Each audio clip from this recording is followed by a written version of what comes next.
Ini juga hampir mirip-mirip ya. Budi Ari, wah tiba-tiba bertemu dengan Pak Jokowi. Kira-kira membahas terkait apa ya? Dan pastinya ini ada urusan mendesak, urgent dan lain sebagainya. Karena ketika Pak Prabowo mengunjungi India, Malaysia, tiba-tiba ada pemberitaan Budi Ari bertemu dengan Pak Jokowi. Ini sangat lucu sekali dan menurut saya opini masyarakat yang berkembang saat ini ada dua presiden, menurut saya juga ada benarnya sekali. Bahkan pada saat lalu juga ramai dikomentari, yang satunya shift malam, satunya shift siang, yang satunya di kantor, yang satunya belusukan. Kurang lebih seperti itu sindiran dari netizen-netizen. Dan ternyata benar, ada Menteri Pak Prabowo, yang saat ini Prabowo sedang keluar negeri, tiba-tiba Budi Ari mengunjungi Pak Jokowi. Ini pastinya yang dibahas juga sangat urgent kalau menurut saya ya. Nah, sangat mengejutkan sekali Budi Ari tiba-tiba bertemu Pak Jokowi. Nah, kira-kira apa yang dibahas ya? Tiba-tiba bertemu. Kalau kita lihat pada saat lalu ya, dari kronologi kejadian ketika Budi Ari menjabat sebagai Kemenkominfo, yang saat ini Kemkomdigi, memang baru 10 hari bekerja saja, Mutia Hafid sudah menangkap setidaknya karyawan dan staf Kemenkominfo pada saat lalu yang dijabat oleh Budi Ari terkait membackingi judi online. Nah, apakah terkait ini? Bahkan masyarakat juga mendesak lah untuk diselidiki lah dugaan Budi Ari terlibat di judul dan lain sebagainya. Apakah Budi Ari bertemu dengan Pak Jokowi untuk meminta perlindungan? Ya, memang opini-opini yang berkembang memang seperti itu. Ini dari detik.com.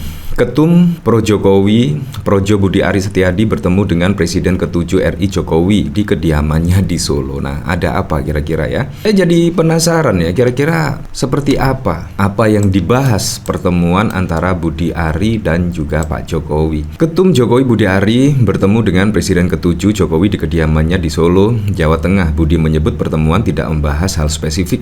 Silaturahmi biasa, tidak ada yang spesifik, kata Budi Ari kepada detik.com pada 28 Januari 2025. Katanya silaturahmi saja. Silaturahmi ya menurut saya ya besok lah, Idul Fitri misalnya, apalagi di tengah kesibukan menteri ya.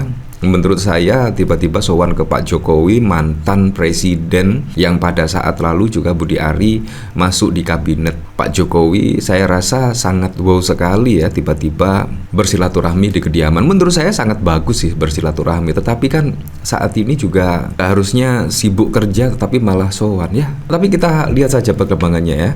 Menurut saya juga sangat aneh sekali, terutama di menteri era Pak Jokowi. Menurut saya sangat wow sekali, terlebih dengan Kementerian KKP ya, ini juga sangat lucu sekali. Bahkan Pak Mahfud MD itu pada saat lalu mengatakan unsur pidananya sudah jelas ya terkait pagar laut, tetapi KKP ungkap tak bisa selidiki kasus pagar laut, hanya kenakan denda. Nah, apakah kira-kira kalau KKP mengusut kasus pagar laut ini, apakah akan merembet kemana-mana? Ini sangat lucu, apalagi kalau kita lihat pada saat lalu ya, KKP akan melakukan denda per kilometer, jadi bukan per meter, per kilometer itu hanya didenda 18 juta. Ini sangat lucu sekali, sangat lucu. Kalau kita lihat dari kerugian para nelayan, kalau kita lihat dari sini itu 9 miliar per tahun loh potensi kerugian nelayan akibat pagar laut. Jadi dengan denda yang seperti itu sangat tidak masuk akal sekali dengan kerugian yang terdampak pada nelayan. Ombudsman RI mengendus potensi kerugian hingga miliaran rupiah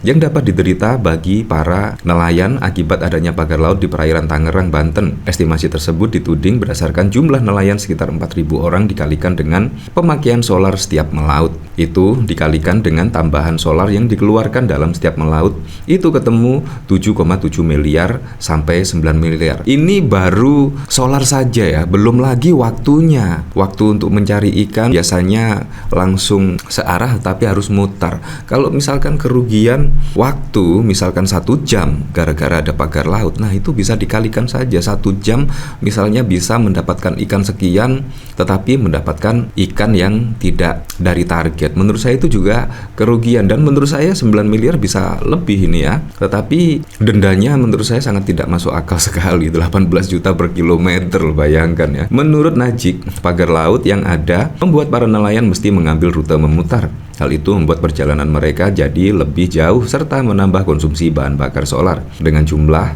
hari dalam 1 bulan kira-kira 20 hari melautnya kali 1 tahun, itu kira-kira ketemu angka sebesar itu kerugian yang dialami oleh nelayan, ungkap. Presiden Prabowo Subianto telah memerintahkan TNI Angkatan Laut untuk membongkar pagar laut yang membentang sepanjang 30,16 km tersebut.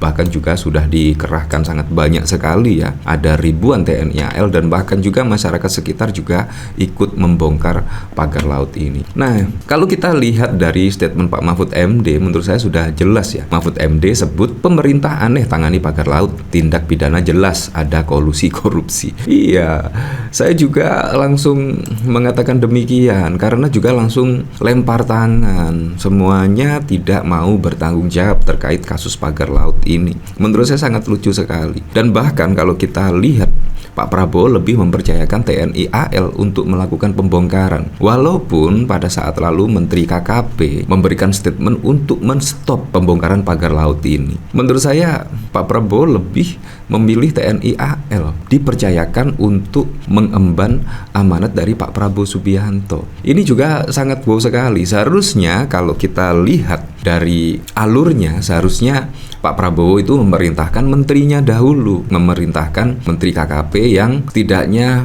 menangani terkait laut dan lain sebagainya. Tetapi tidak, Pak Prabowo lebih mempercayakan TNI AL daripada Kementerian KKP. Dan konon katanya Menteri KKP itu dipilih oleh Pak Jokowi ya. Jadi ini sangat wow sekali ya.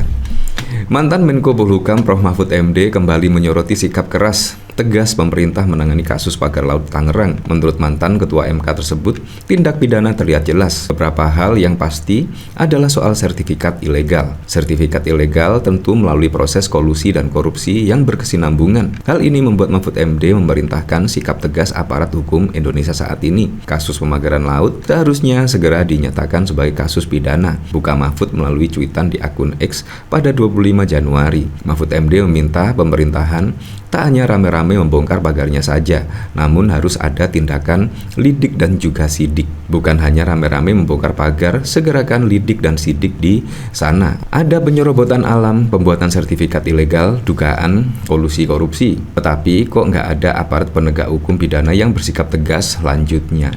Apalagi kalau kita lihat dari sini ya, menurut saya sudah sangat pesimis sekali ya. KKP ungkap tak bisa selidiki kasus pagar laut, hanya kenakan denda. Nah ini kenapa juga tidak bisa diselidiki kasus pagar laut ini? Menurut saya benar apa yang dikatakan Pak Mahfud MD, pasti juga ada dugaan kolusi nepotisme di sini ya. Kementerian Kelautan Perikanan menjelaskan soal kewenangannya terkait dengan penanganan kasus pagar laut misterius. Sekretaris Jenderal KKP Rudi Ali Nugroho menjelaskan fokus KKP adalah pengenaan denda administratif kepada pelaku pidana tersebut. Tentang pengelolaan ruang laut, itu hanya mempunyai kewenangan kepolisian khusus yang sifatnya kewenangan sangat terbatas dan non-justisial, sehingga hanya bisa menentukan siapa pelaku untuk penentuan denda administratif, kata Rudi dalam rapat Komisi 4 DPR pada Kamis 23 Januari. Ya seperti itulah, untuk selebihnya kita kembalikan lagi ke masyarakat menilainya seperti apa.